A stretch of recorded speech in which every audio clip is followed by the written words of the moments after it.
Well, good morning, Boardwalk, and I hope you're having a great Sunday morning. Come to you live on location, a little different today. So I hope you're a bird lover because you can hear them all around me. God's creation is alive and well this morning, that's for sure, out here chirping. So if the birds are a little bit too much for you this morning, I apologize, but I wanted to make sure I got this message out to you today because I believe it's a good opportunity today for you and I just to have a conversation. As I look through the Bible, many of the times that Jesus was teaching and what he was doing, what he was preaching, the life that he was living was basically lived out through everyday conversations. And I know right now, lots of us are having conversations. Should we put the mask on? Should we not? Should we wear gloves? Should we not? Should we Purell everything? Should we not? Should we stand up for some of the things that are happening right now in our society? Should we stay quiet? And there's a lots of opinions that are out there right now, and that's why I think it's just good that we're about to start a series called Roar. You know, like a lion roars. This is the title of the series. Let's come together. Let's have a conversation around the idea that we can speak truth in a world that's full of opinions. I know you have one, I have one. We love to share them. It's really hard to be quiet when we have a strong opinion about something. But the opinions that we carry around inside of us are usually opinions that define us. They're things that have come either that we have been handed down to us or things that we've discovered on our own. And we have grabbed hold of these opinions and we believe that they are so good, that they are so right, that they are truth. And, I've heard some statements of late as I was getting ready to prepare for this message, and I would just want to share a couple with you because I kind of think they're interesting, right? So the first one is this, is that opinions are like belly buttons. Everyone's got some, but maybe yours is full of lint. I don't know if that's yours or not, but here's another one. Opinions are like armpits. Everybody has them, and most of them stink. How about this one? Opinions are like noses. Everybody has them, but there usually are some holes in them. The difference between an opinion and a truth is almost like a slippery slope at sometimes. There's lots of people that are out there that truly believe and hold on to the fact that opinion is truth, even if it's not. And because we are in a world that is crowded by change, in a world that is ever changing and ever moving, we have to make sure that our example speaks louder than our opinion. How you and I live. I know we just got out of a series called, Rethink the Church, and how we're trying to make sure that we can be the hands and feet of Jesus when it comes to our community, when it comes to showing Christ to those that are around us. And I was reading a book just this last week entitled Servolution, and the idea of being a servant and a volunteer and having this revolutionary idea that whatever needs to happen, whenever it needs to happen, and whenever it needs to happen, whatever needs to happen and whenever it needs to happen, that service coming together as the body of Christ can happen in a way that can blow people's minds. Little update on the church right now, just so that everybody's aware of what we're doing, what's going on. Right now, still, Charleston County Schools is not allowing us to have face-to-face groups, events, and outings. They're just not allowing anybody else into the schools right now, and I get it. I totally respect it, and I understand it, and I'm actually very thankful for them, thankful for their leadership, thankful for what's going on, and they've just extended that from the beginning of July until the end of the July, and they even said possibly into August and September. So this is our new norm, Boardwalk. This is what we're doing, worshiping online together every Sunday morning, 10 o'clock. So if you haven't hosted a watch party yet, please make sure you do and invite some friends to it. If you haven't invited somebody just to come over and watch church with you, this is a great opportunity to begin to do that, to invite people to see and feel and know the love of Jesus Christ in our lives.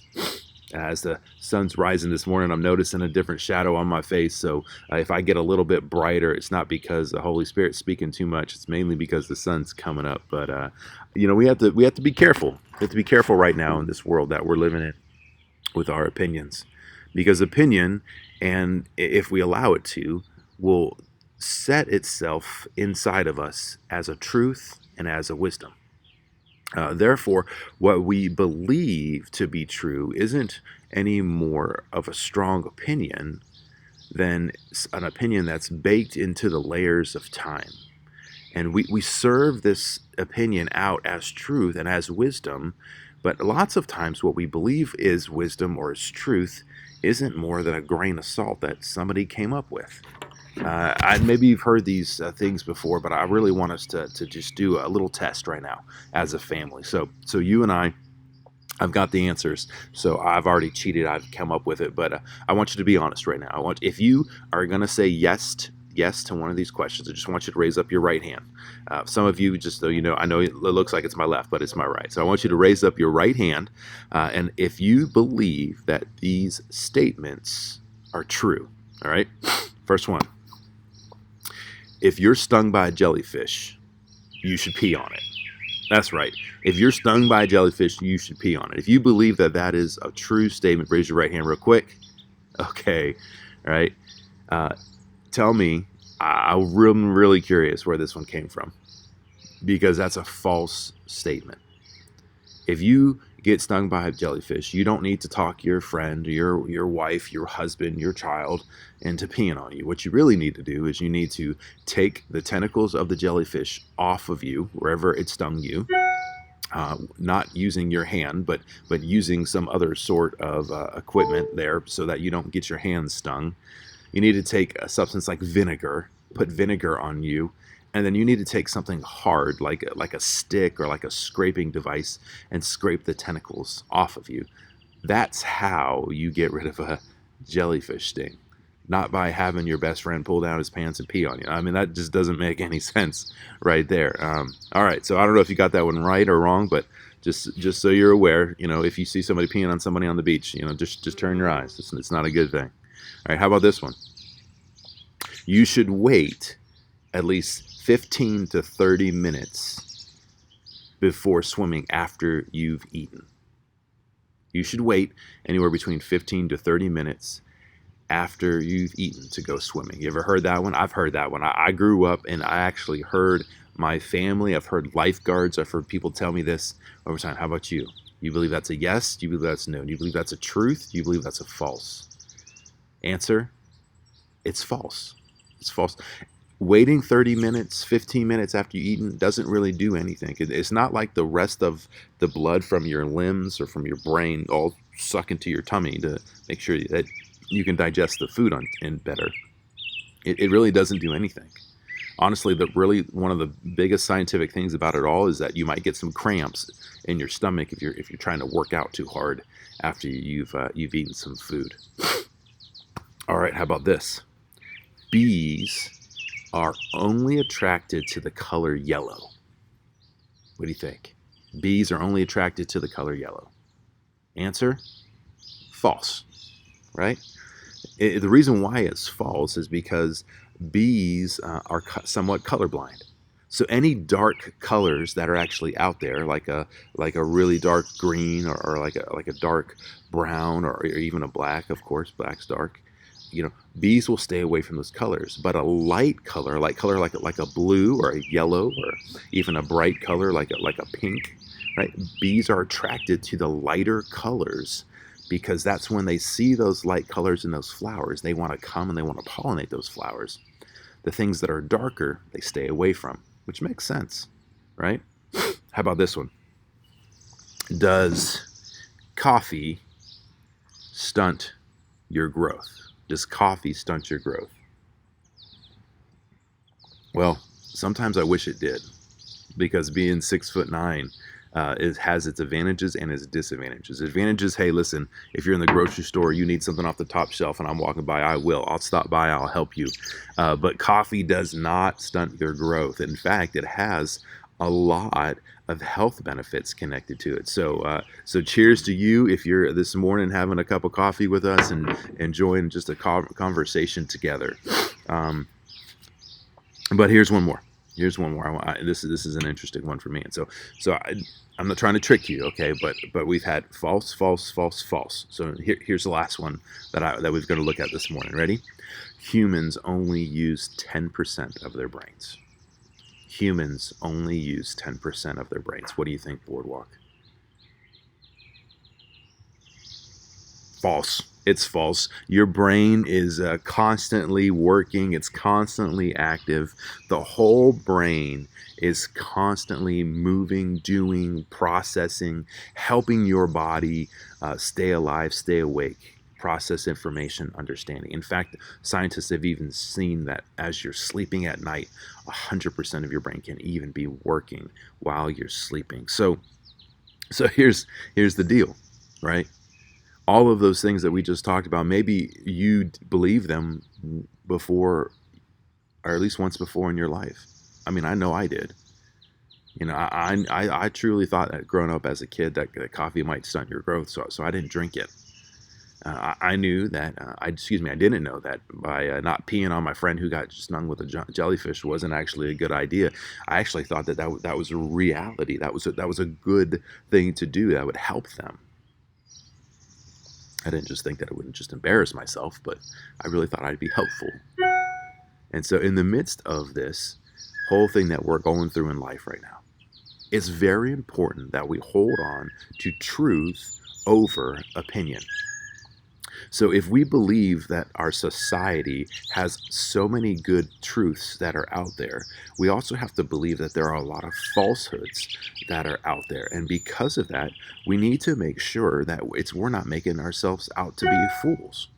We're not looking at things and being unwise or being ignorant or even being hypocritical.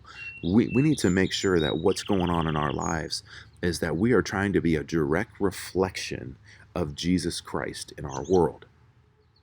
So, because of this, we need to make sure that we're looking to God as the ultimate truth. Now I know that might be a little bit hard to digest all in one statement because it's a big statement to be truthful.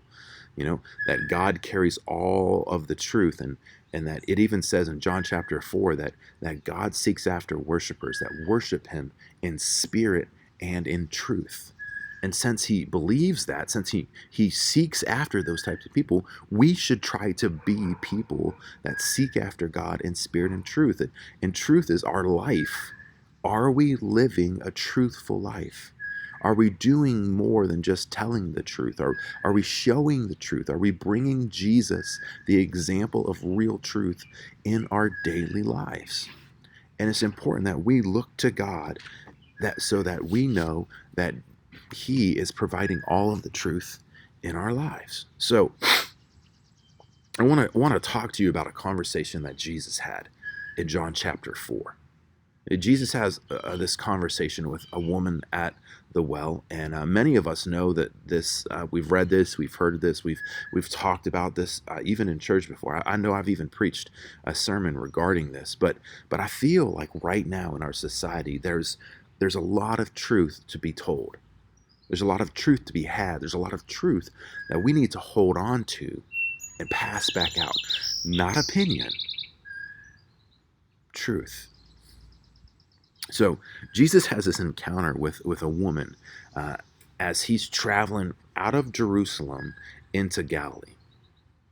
And he comes to a place where there's a well. And in the middle of the desert, he's kind of thirsty.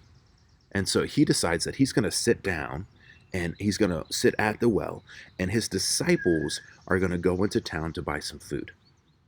And as Jesus is sitting there, this woman comes and brings her rope and brings her bucket and brings her gallon of jugs to be able to fill up with water. And Jesus looks to her and says to her, would you please give me a drink? And you would think that out of kindness, or you would think that just because of the time, the day, the heat, that she would say, sure, no problem whatsoever.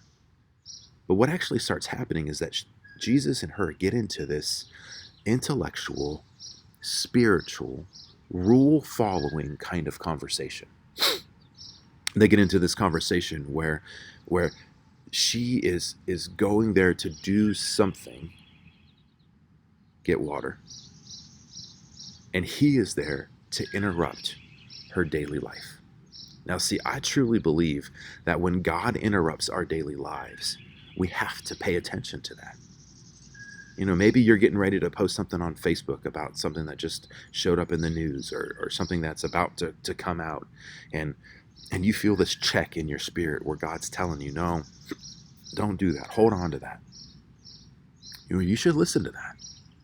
Maybe you're feeling like you need to speak up and share your opinion with your neighbor about something that you just heard, or something that you strongly believe in. Maybe we should just be quiet and listen right now. See, I love what Jesus did in this passage. I'm going to share it with you right now.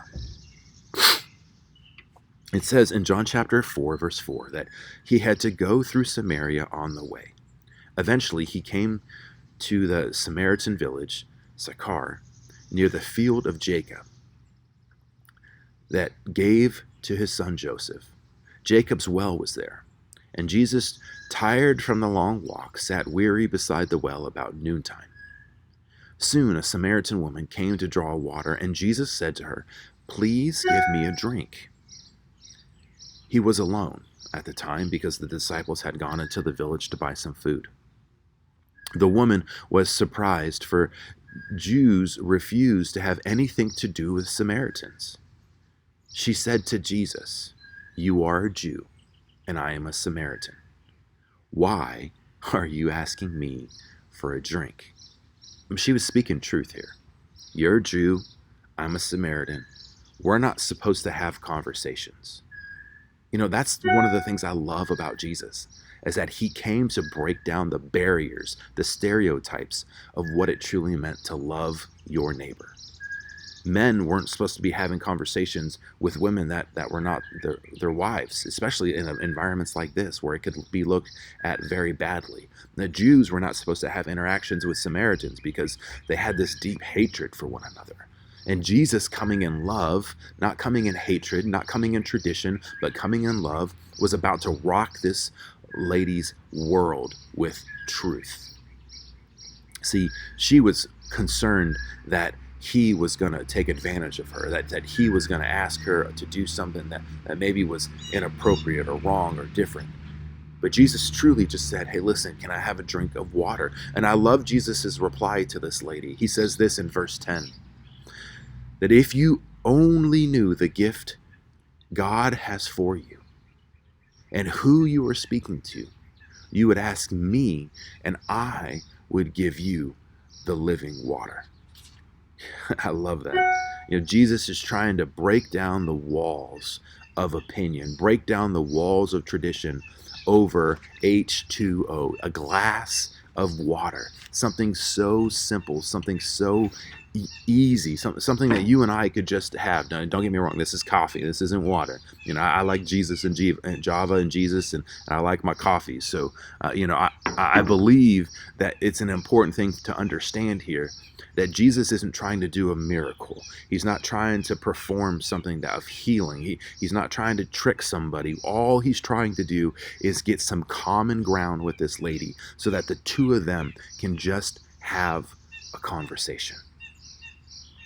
Not share an opinion, just a conversation. Putting some truth out there. Verse 11 says this, and the lady says, but sir, you do not have a rope or a bucket, she said, and this well is very deep. Where would you get this living water? Besides, you don't think you're greater than our ancestor Jacob, who gave us this well. Hey, listen, hey, buddy, you don't think that you're more important than the person that actually dug the well, do you? You don't believe that you're better than his sons, than his daughters. You don't believe that you're better than his animals because Jacob was blessed. God blessed this man. You don't believe that he's better than that. That's an opinion. For some of us, we truly do believe that we are better than others. We need to stop that. Some of us believe that because we have a better job, that because we have a better place in society, because we drive a better car, because we live in a better house, truly makes us better than the people that don't have what we have. And God's not in, he's not an accountant. He's not in an accounting game. He's not thinking that you are blessed because of the possessions that you have. God blesses those that give. God blesses those that serve. God blesses those that think of others above themselves. And if you cannot think of others above yourselves, we've got some issues to deal with. We've got some things to think about. Now, our society right now is on a lot of teetering points. Looking at Black Lives Matter and looking at the new elections and the opinion polls and things that are coming out. There's some big decisions to be made in 2020. I've seen a lot of memes about 2020 and about what's about to come out next. And we've got the killer bees, and we've got the coronavirus, and we've had the market crashing, and we've had the unemployment rates skyrocketing, and we've had divorce rates growing up, and people are just looking at each other saying, man, what's next? What's going to happen next? What I hope for, what I believe for, what I'm praying for is going to happen next is that the United States will have a revival. That people will wake up and sense their need for Jesus, sense their need for God, and their lives would be turned upside down for him. That people will begin to love their neighbors in such a passionate and strong way that it doesn't matter what it will cost them to show the love of Jesus to someone else. That it doesn't matter what's going on in their lives, but they'll think of other people above themselves. That's what Jesus is doing here. He's having a simple conversation with a woman who has an opinion that there's no way that Jesus can be bigger than her ancestors, bigger than the person who provides the actual well for them. But this is what Jesus replies. He says this, anyone who drinks this water will soon become thirsty again. But those who drink the water I give them will never be thirsty again. It becomes a fresh, bubbling spring within them, giving them eternal life.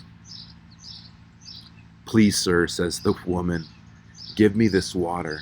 Then I will never be thirsty again. Then I will never have to come to this well and sweat and work to just get water out of the well again. If you would to just come here and to just give me this water, then I'll be perfectly fine. And Jesus looks at her and says, okay, go and get your husband.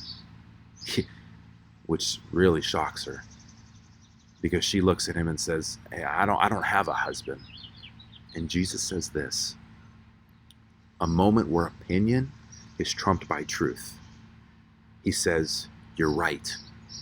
You don't have a husband, for you have had 5 husbands, and you aren't even married to the man you're living with now. You certainly spoke the truth. I love that. I love that. You simply spoke the truth. Why? Because truth wins. Truth wins. Truth is the thing that we need to hold on to. Truth is the thing that we need in our lives to be able to share with others the truth about Jesus, the truth that it is Him who brings life. It is Him who allows us to give life. It is Him that allows us to give love and provide things for others. It is Him, not our opinions about Him, but Him, because He is truth. He is the truth.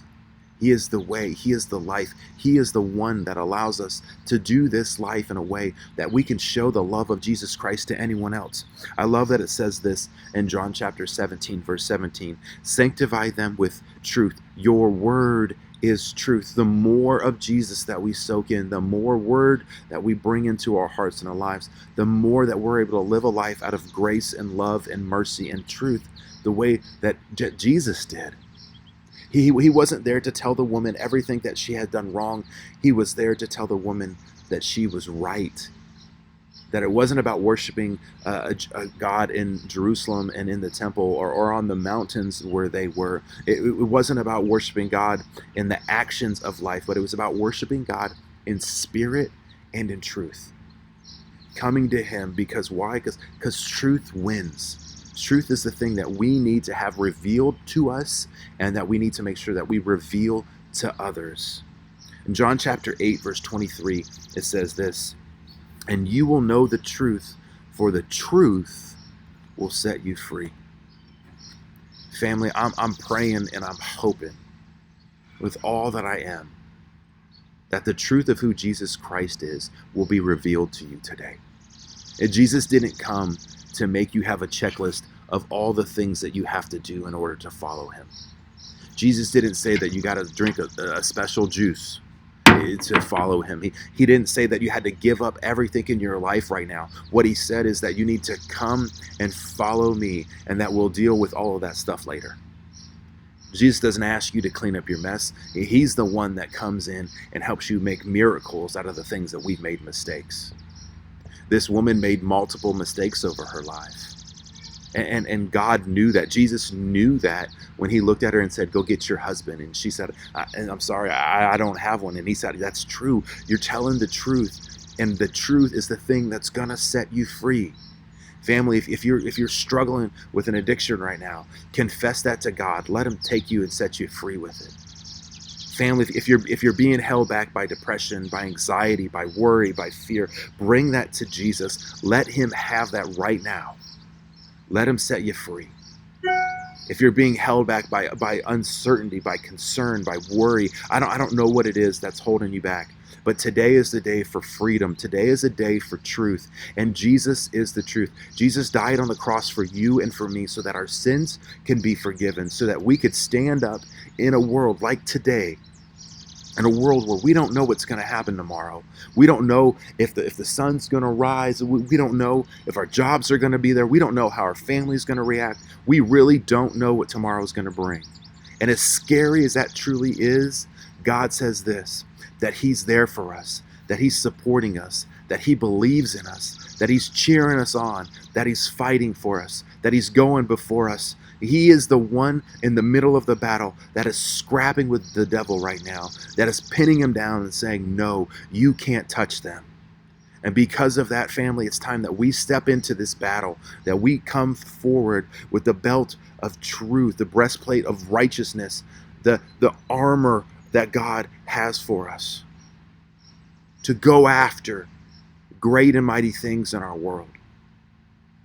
Family, start swallowing your opinions and start speaking truth. Let God hear what he has, let the people hear what God has done inside of you.